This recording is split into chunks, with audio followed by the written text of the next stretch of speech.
الحمدللہ رب العالمین والصلاة والسلام علی سید الانبیاء والمرسلین اما بعد فاعوذ باللہ من الشیطان الرجیم بسم اللہ الرحمن الرحیم۔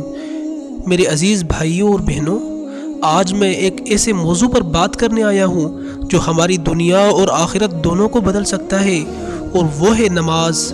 اللہ تعالیٰ قرآن پاک میں فرماتا ہے، نماز بے حیائی اور برائی سے روکتی ہے۔ سوچو، یہ نماز ہمیں برائی سے بچاتی ہے، دل کو پاک کرتی ہے، اللہ سے جوڑتی ہے۔ پھر جو شخص نماز ہی نہیں پڑھتا وہ برائیوں کے سامنے کتنا کمزور ہو جاتا ہے۔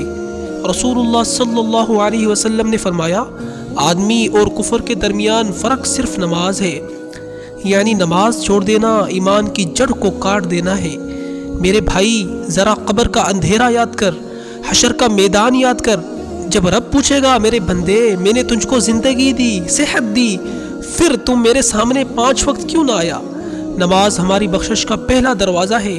قیامت کے دن سب سے پہلا حساب نماز کا ہوگا۔ اگر یہ درست ہوگی تو باقی اعمال بھی درست ہوں گے، اگر یہ ہی ٹوٹ گئی تو باقی سب برباد۔ تو اے مسلمان، اپنی جان پر ظلم نہ کر، دنیا کی مصروفیات ختم ہو جائیں گی، لیکن نماز کا فوت شدہ وقت کبھی واپس نہیں آئے گا۔ آج عہد کر لو کہ اللہ کے سامنے جھکنے کا حق ادا کرو گے۔ انشاءاللہ اللہ ہمیں نمازی بنائے اور نماز کی لذت عطا کرے۔ اگر ویڈیو آپ کو اچھی لگی تو لائک اور شیئر سبسکرائب ضرور کریں۔